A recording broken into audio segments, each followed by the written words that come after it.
Commander Zixthal stared at the assignment papers in his 4 hands. His purple skin turned a darker shade of violet, which meant he was very unhappy. The other officers in the Galactic Confederation meeting room were trying not to laugh at him. "Earth?" Zixthal asked. His voice made a clicking sound like angry insects. "You want me to watch the humans at their war school?" Admiral Clethnor nodded with all 6 of his heads. "The humans are new to space travel. We need someone to watch them and write reports. You are perfect for this job." The other officers started laughing now. Everyone knew that watching new species was the worst job in the military. It was what they gave to officers who made mistakes or were being punished. "But sir," Zixthal said, "I am a real warrior. I have fought in 12 battles. Why do I have to babysit these primitive creatures?" "Because," said the Admiral, "you crashed your ship into a space station last month. You said it was an accident, but the security videos show you were trying to impress a female officer." Zixthal's skin turned even darker. That was true, but he did not want to talk about it. "The humans cannot even travel between stars yet," said Colonel Vexitar from across the room. "They still use chemical rockets like children playing with toys. What could you possibly learn from them?" All the officers laughed again. Zixthal wanted to hide under his desk. 3 days later, Zixthal's ship landed on Earth. He had spent the journey reading about humans. They were strange creatures with only 2 arms and 2 legs. They had soft skin and no natural weapons like claws or poison. The file said they lived for less than 100 years, which was very short. Most aliens lived for at least 300 years. The humans had built their main military school in a place called West Point. It sat on a hill next to a big river. Zixthal thought it looked like a prison made of gray stone. A human general met him at the landing pad. The general was old with white hair and wore a green uniform covered in colorful ribbons. Zixthal had studied human military ranks, so he knew this human was important. "Welcome to West Point, Commander," the general said. "I am General Harrison. We are honored to have you observe our cadets." Zixthal looked around. Young humans in gray uniforms were marching in straight lines. They moved their arms and legs at the same time like robots. It looked very silly. "What are they doing?" Zixthal asked. "Morning formation," General Harrison said. "The cadets are preparing for physical training." Zixthal watched as hundreds of young humans gathered in a big square area. A loud human with stripes on his uniform started shouting at them. Zixthal's translator worked hard to understand the words. "Good morning, warriors," the loud human shouted. "Good morning, Sergeant Major." All the young humans shouted back. Then something very strange happened. The young humans started running. Not just a few of them, but all of them. They ran in groups while singing songs about wanting to be airborne rangers and infantry. Soldiers. Zixthal did not understand why they were singing about wanting to jump out of flying vehicles. "Why are they running?" Zixthal asked the general. "Are they being chased by enemies?" General Harrison smiled. "No, Commander. This is their morning exercise.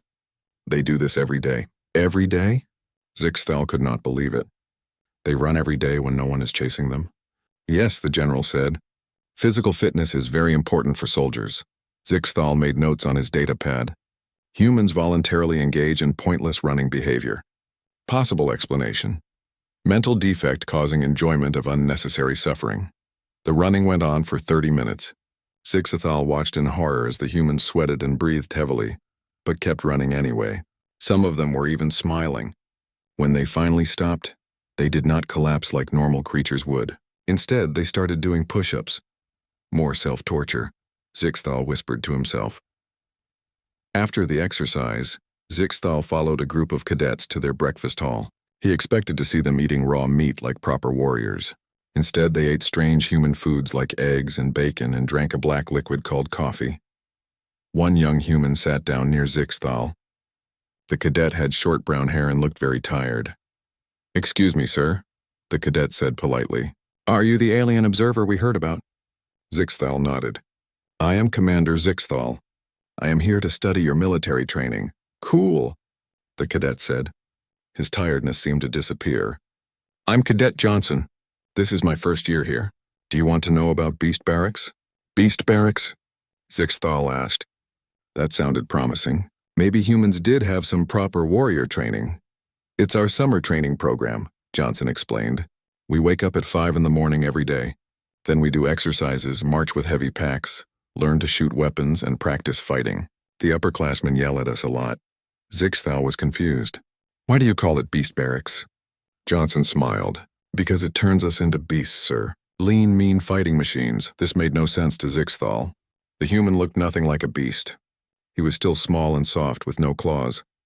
Later that day, Zixthal watched a class where humans learned to fight with their hands. The instructor, a scary-looking human with many scars, was teaching them to break wooden boards.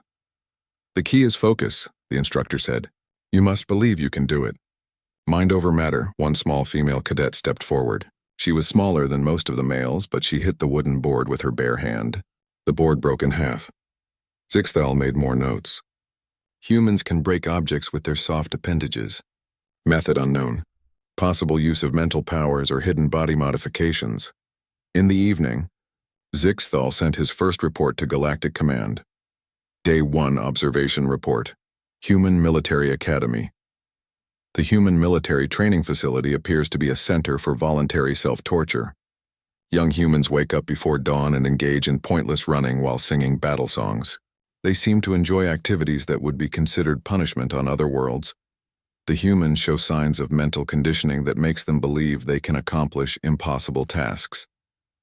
I observed one small female break a wooden board with her bare hand, despite having no visible weapons or armor.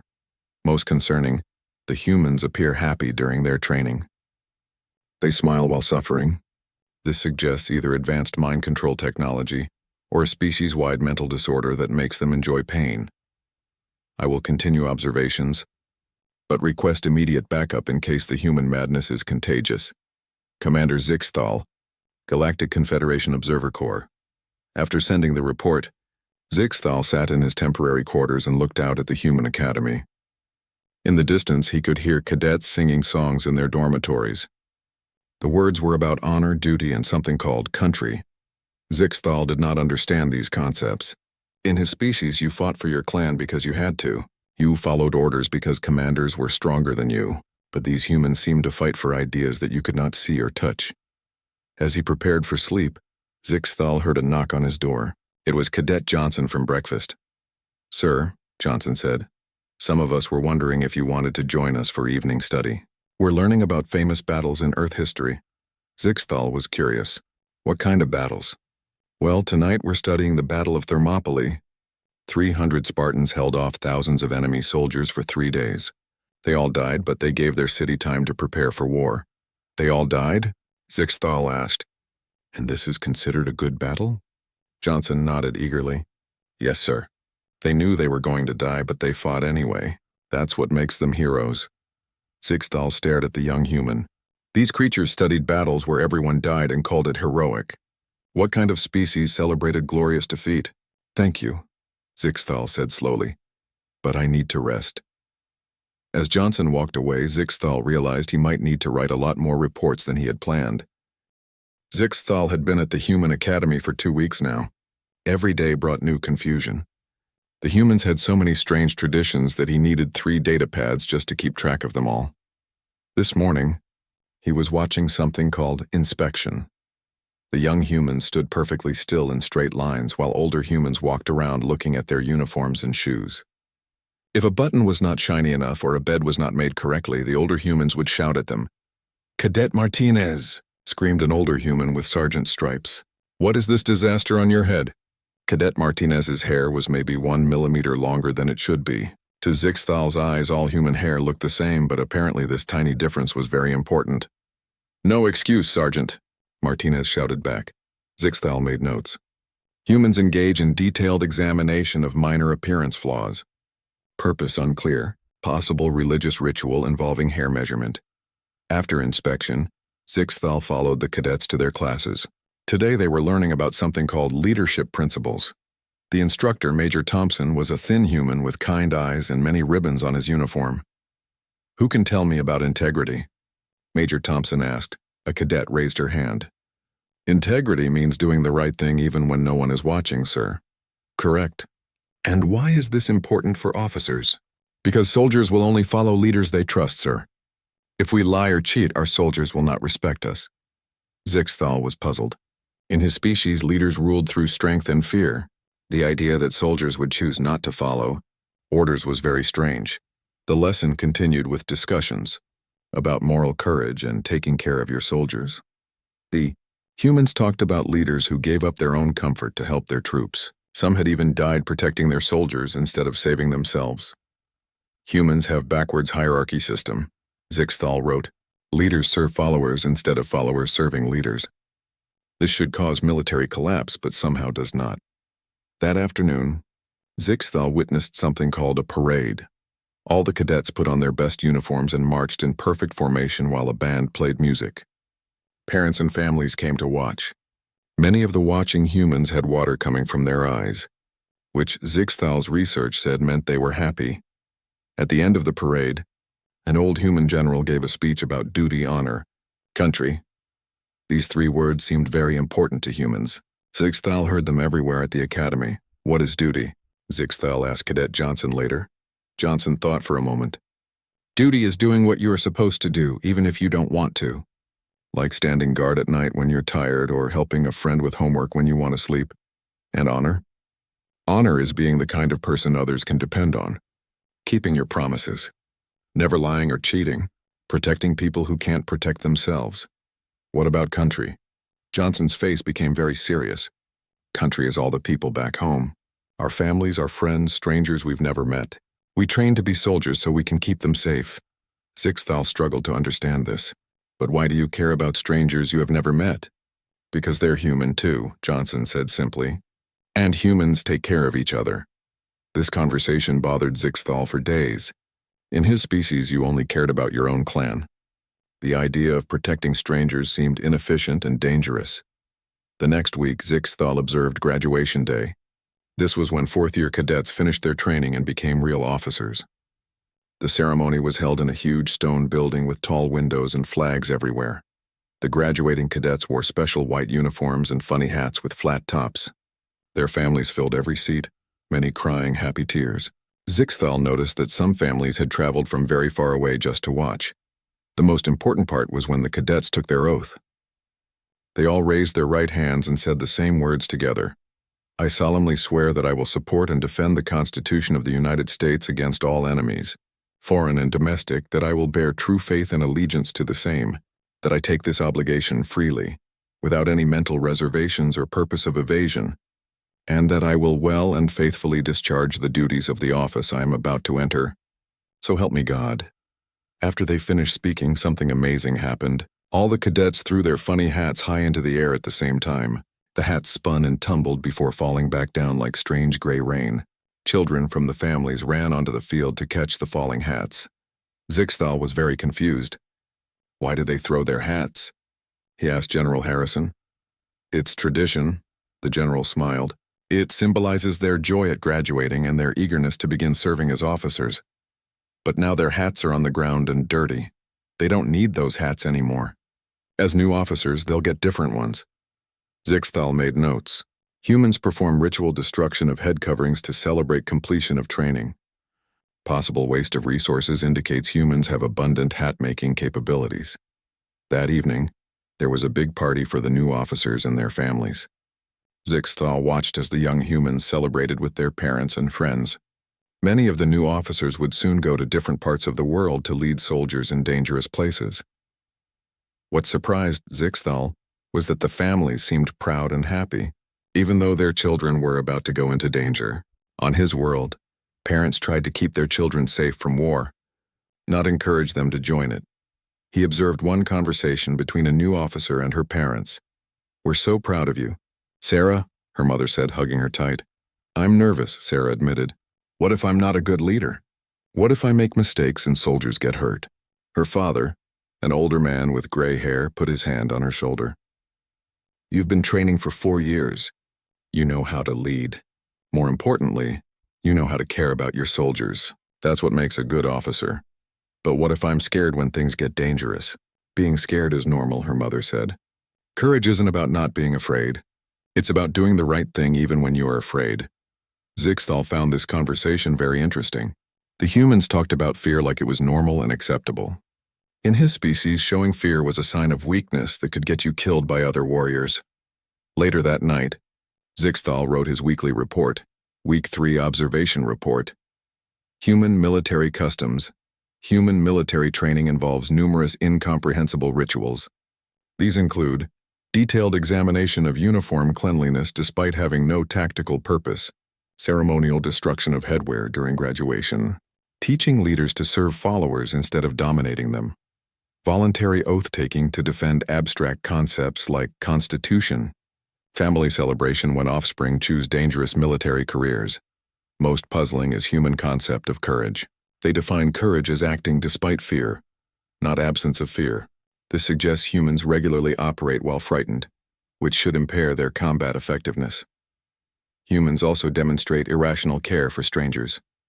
They train to risk their lives protecting people they have never met, calling this duty to country. This behavior contradicts basic survival instincts. However, I must note that these strange customs produce remarkable loyalty among human soldiers. I have observed no cases of insubordination or cowardice during training. The humans seem genuinely eager to face danger for their ideals. Recommend further study to determine if human honor code is military strength or exploitable weakness. Commander Zixthal, Galactic Confederation Observer Corps. As Zixthal prepared for sleep, he thought about the conversation he had overheard between the new officer and her parents. The idea that courage meant acting despite fear was very different from his species' understanding of bravery. On his world, brave warriors were those who felt no fear. But humans seemed to think that feeling fear and acting anyway was more courageous. This made no sense, but he had to admit that the human military system seemed to work very well. Tomorrow he would observe combat training exercises. Maybe that would help him understand how these strange customs translated into actual fighting ability. Today was the day Zixthal had been waiting for. The human cadets were going to practice actual combat in something called war games. Finally, he would see how all their strange training worked in real fighting situations. The exercise took place in a large forest area behind the academy. The cadets were divided into two groups, the blue team and the red team. They wore special vests that would beep and flash lights when hit by training weapons that fired harmless laser beams. Major Davis, the exercise commander, explained the mission to both teams. Blue team, your job is to defend the bridge over Miller Creek. Red team, you need to capture that bridge. You have 4 hours to complete your objectives. Zixthal expected to see careful, organized military tactics like his own species used. Instead, he watched something that looked more like organized chaos. The blue team, led by Cadet Captain Williams, immediately started doing things that made no tactical sense. Instead of positioning all their soldiers at the bridge, they split into small groups and spread out through the forest. Why are they dividing their forces? Zixthal asked Major Davis. That makes them weaker. Watch and see, Major Davis replied with a knowing smile. The red team, commanded by Cadet Captain Rodriguez, approached the bridge directly. It seemed like a smart plan. They outnumbered the defenders and had better weapons. But as they moved through the forest, the scattered blue team soldiers started attacking from all directions. Zixthal watched in amazement as the humans used every tree, rock, and bush as cover. They communicated with hand signals and moved like they had been fighting in forests their whole lives. When one group was discovered and killed by the red team, another group would immediately attack from somewhere else. But the strangest thing was how they used their equipment. Cadet Johnson had somehow turned his radio into a decoy by placing it in a tree and setting it to play recorded voices.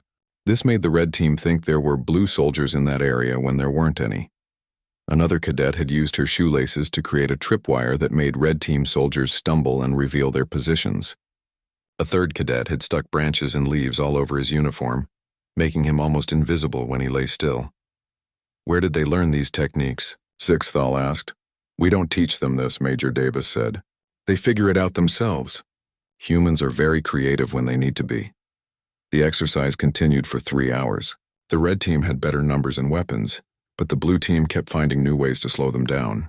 They created fake obstacles, led enemies into traps, and even started small fires to create smoke screens. Most impressive was their teamwork. When one cadet was killed in the simulation, his teammates immediately changed their plan to make up for the loss. They shared ammunition, food, and information without being ordered to do so. Finally, the red team reached the bridge. Only 3 blue team cadets were left to defend it, while the red team still had 12 soldiers. Any reasonable military commander would surrender at this point. Instead, the 3 remaining blue team defenders did something that made Zixthal question everything he knew about warfare. They charged. 3 humans ran straight at 12 enemies, shooting and shouting battle cries. It was the most stupid, insane, impossible thing Zixthal had ever seen. It should have been a massacre. Instead, the blue team won. The red team soldiers were so surprised by the crazy charge that they hesitated for just a moment. In that moment of confusion, the 3 blue team cadets managed to kill 6 of them before being eliminated themselves. But their sacrifice had delayed the red team just long enough for backup blue soldiers to arrive and save the bridge. After the exercise, both teams gathered to discuss what had happened. Instead of the winners mocking the losers, they all talked about what they had learned and how they could do better next time. "Good job using the terrain. Rodriguez," Captain Williams told the red team leader. "That flanking maneuver around the creek almost worked." "Thanks, but your improvised obstacles were brilliant," Rodriguez replied.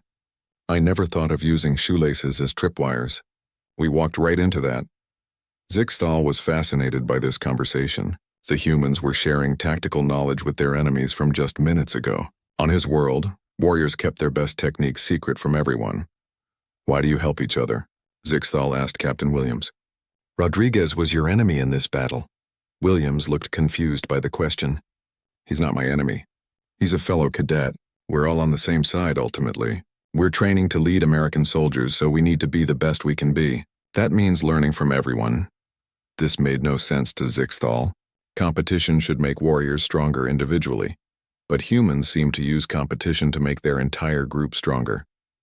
The next day, Zixthal observed a different kind of exercise.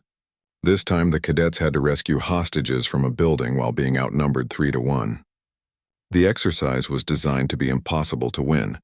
The cadet team, led by someone named Patterson, studied the situation for exactly 5 minutes before attacking. Zixthal expected them to fail quickly. Instead, they did something even crazier than the bridge battle. They split their small force into 4 groups and attacked from 4 different directions at the same time. While most defenders rushed to stop the main attack, 2 cadets climbed onto the roof and dropped through a skylight to reach the hostages. The whole rescue took 8 minutes. The cadets saved all the hostages and only lost 2 team members in the simulation. "How did you know that would work?" Zixthal asked Patterson afterward. Patterson shrugged. "We didn't know it would work. But sitting around talking about how hard it was wouldn't save the hostages. Sometimes you just have to try something and see what happens. But what if you had failed?" "Then we would have failed trying," Patterson said. "But we might have learned something useful for next time." Zixthal spent the evening reviewing his notes from the combat exercises. The humans had won both battles despite being outnumbered and outgunned. They had used tactics that seemed insane but somehow worked. More disturbing was their attitude toward impossible situations. Where his species would analyze and plan carefully before taking action, humans seemed to prefer action over analysis. They would rather try and fail than not try at all. That night he overheard a conversation between 2 cadets in the dining hall. "Did you see Martinez's squad in the urban combat exercise today?" one asked. "Yeah, that was insane. They used paint cans as improvised explosives and climbed through air conditioning ducts. Who thinks of that stuff?" "Martinez does. Remember last month when he turned that broken Jeep into a mobile shield? The guy sees possibilities where other people see problems. That's what makes him a good leader. He doesn't just accept the situation as it is. He figures out how to change it." Zixthal made careful notes about this conversation. The humans didn't just adapt to difficult situations. They actively tried to change those situations to their advantage. This was a very different approach to warfare than most species used. Later that week, Zixthal watched an exercise where cadets had to defend a position with limited ammunition and no reinforcements coming. The scenario was designed to teach them about resource management and tactical withdrawal. Instead of managing their resources carefully, the human cadets did something unexpected. They decided to attack. "We're going to run out of ammunition anyway," explained the team leader, Cadet Foster. "So let's use it all at once to hit them hard and fast. Maybe we can break their morale before our supplies run out." It was another impossible plan that somehow worked. The sudden, aggressive attack confused the attacking force so much that they retreated, thinking the defenders had more soldiers and weapons than they actually did. After watching week after week of these exercises, Zixthal realized something that frightened him. The humans were learning to be comfortable with impossible situations. They practiced fighting when outnumbered, outgunned, and out of supplies so often that it became normal for them. His weekly report reflected his growing concern. Week 6. Combat Observation Report. Human combat training reveals disturbing tactical preferences. Humans prefer attacking to defending, even when outnumbered. They voluntarily choose high-risk strategies over safe ones. Impossible odds seem to motivate rather than discourage them. They share tactical knowledge freely. Even with competitors, they view equipment as suggestions rather than limitations. Most concerning, humans practice fighting under worst-case scenarios until such conditions become comfortable. They train specifically for situations where defeat is expected. I have observed 12 combat exercises. In 11 cases, humans achieved objectives despite numerical and equipment disadvantages. Their success rate in impossible situations is 92%. Warning: these creatures appear to enjoy fighting against superior forces. They treat overwhelming enemy numbers as interesting challenges, rather than reasons for retreat. Recommend immediate strategic assessment. Species that finds war entertaining may be more dangerous than previously calculated. Commander Zixthal, Galactic Confederation Observer Corps. As Zixthal prepared his report, he thought about a comment he had heard from Cadet Johnson earlier that day. The harder the fight, the more fun it is. Zixthal had been at the Human Academy for 2 months now, and he thought he understood these strange creatures. Then came the day that changed everything he believed about human warfare. It started as a routine training exercise. The cadets were practicing urban combat in a mock city built behind the academy. Fake buildings, fake civilians, and very real-looking explosive devices were scattered throughout the area. Cadet Stevens' squad was moving through a narrow street when the exercise controller activated a training grenade. It was harmless, but in the simulation it represented a real explosive that would kill everyone within 10 meters. Zixthal watched through his observation scope as Stevens saw the device. The cadet looked around quickly and saw that his 5 squad members were all within the danger zone. In a real battle, they would all die. Then Stevens did something that made Zixthal drop his datapad. The cadet threw himself on top of the fake grenade. Even in a training exercise with harmless equipment, Stevens covered the device with his own body. His uniform vest immediately lit up, showing that he was killed in the simulation. But his squad members' vests stayed dark. They were safe. "Exercise complete," shouted the training officer. Stevens front and center. Zixthal expected the cadet to be punished for making such a dramatic gesture during a simple training exercise. Instead, the training officer smiled and shook Stevens' hand. "Outstanding tactical thinking, cadet. You recognized the situation and acted to save your squad. That's exactly what we want to see." Zixthal was confused. "But he died," he said to Major Davis, who was standing nearby. "How is dying good tactical thinking?" Major Davis looked at Zixthal with surprise. Sometimes a leader has to sacrifice himself to save his soldiers. Stevens understood that losing one person is better than losing 6 people. "But he is the leader," Zixthal protested. "Leaders should preserve themselves to continue commanding." "Not in the human military," Major Davis said quietly. "We believe that leaders exist to serve their soldiers, not the other way around. A good officer will always put his soldiers' lives before his own." This conversation bothered Zixthal for the rest of the day. In his species, commanders stayed safe while sending soldiers into danger. The idea of leaders sacrificing themselves for followers seemed backwards and inefficient. That evening, he decided to research human military history on their computer network. What he found kept him awake all night. The humans had been fighting wars for their entire recorded history. But unlike other species, they kept detailed records of every battle, including their failures and defeats. Zixthal read about thousands of conflicts, from small tribal fights to massive world wars. The pattern was always the same. Humans would fight each other constantly over resources, territory, religion, and political ideas.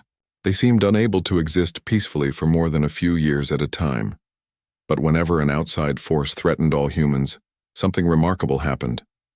The warring groups would stop fighting each other and unite against the common enemy.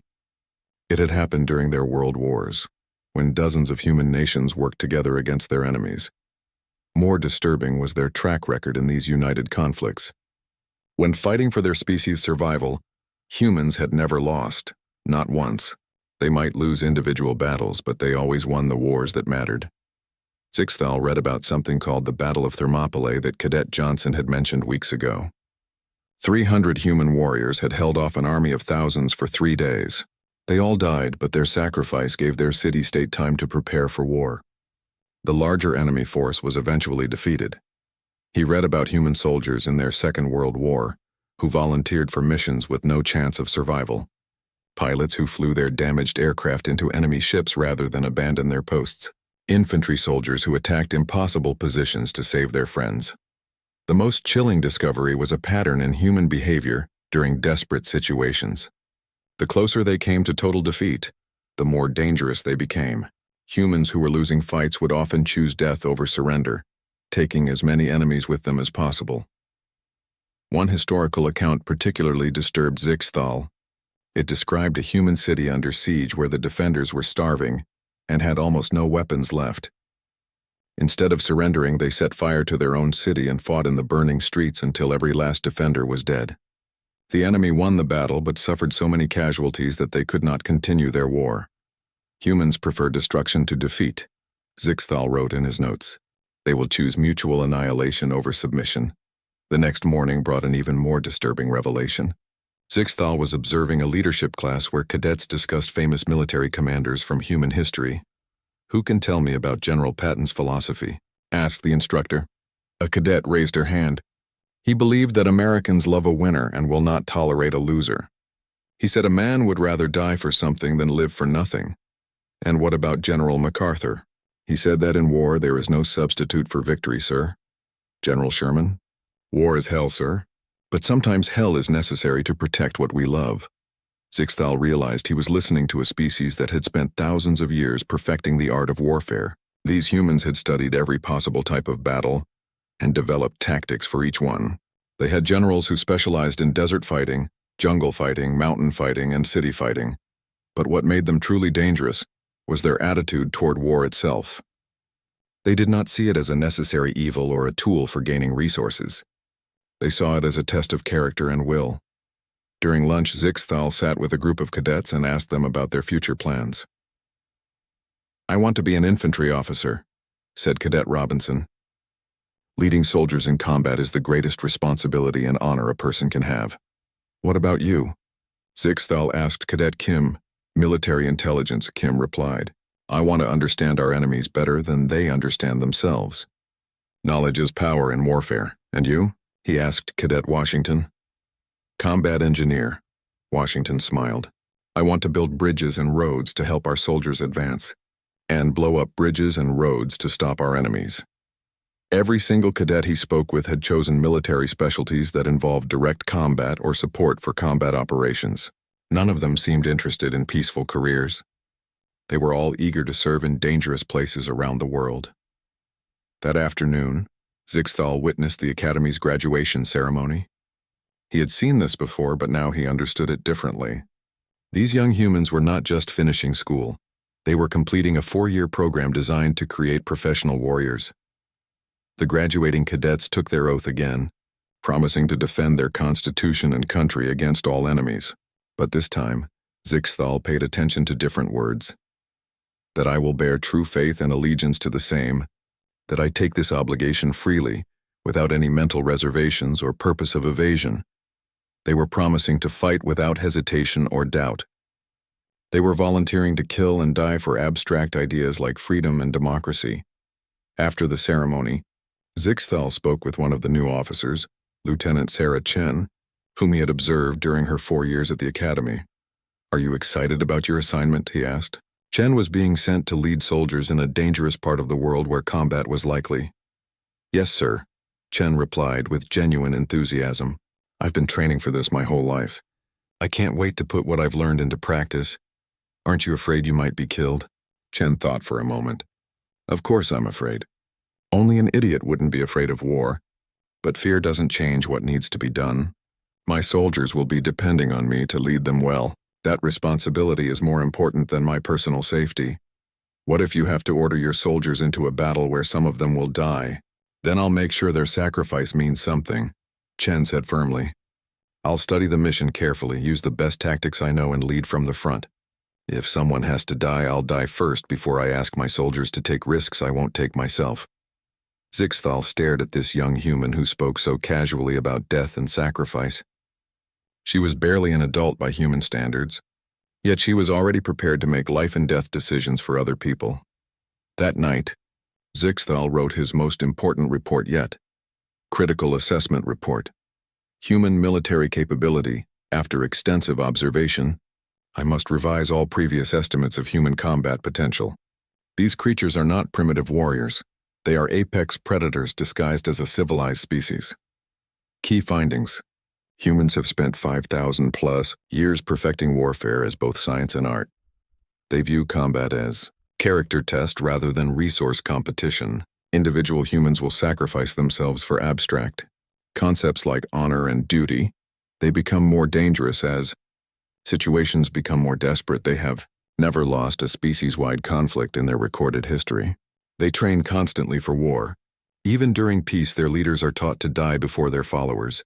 They unite against external threats despite constant internal conflicts. Most alarming discovery. Humans appear to enjoy difficult battles.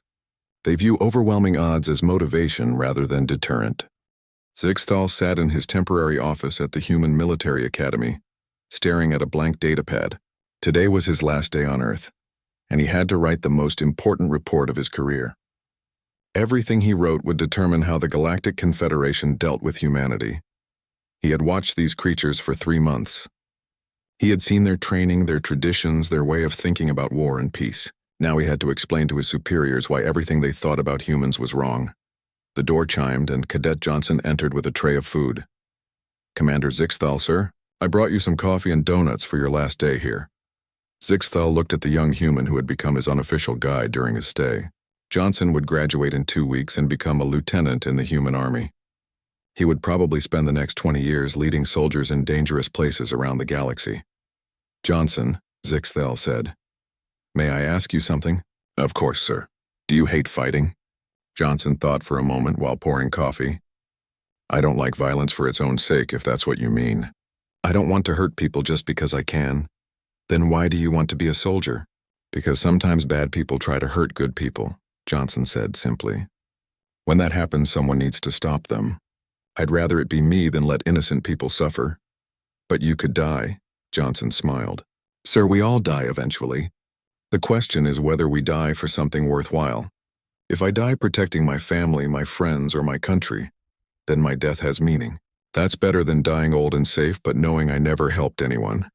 After Johnson left, Zixthal sat quietly for a long time. The young human had just explained the entire philosophy of his species in a few sentences. They chose meaning over safety, purpose over survival. He began typing his final report. Final Assessment Report, Human Species Military Analysis. By Commander Zixthal, Galactic Confederation Observer Core Summary. After 3 months of detailed observation at the Human Military Academy, I must report that our initial assessment of human capabilities was catastrophically incorrect. Humans are not primitive warriors stumbling toward civilization.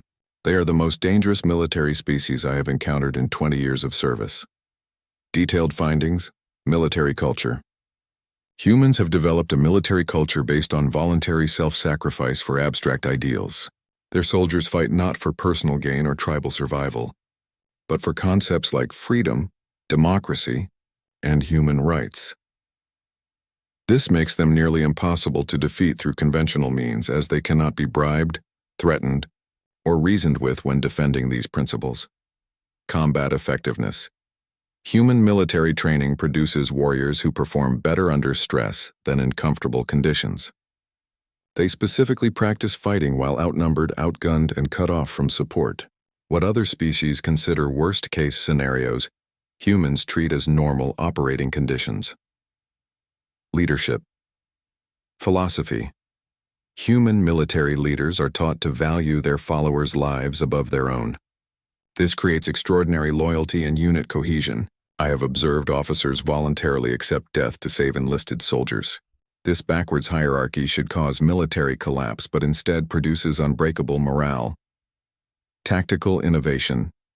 Humans treat military equipment and doctrine as suggestions rather than absolute rules. They constantly modify weapons, invent new tactics, and find unexpected uses for common items. Their unpredictability in combat makes them extremely difficult to counter. Strategic thinking. Human military history shows a consistent pattern.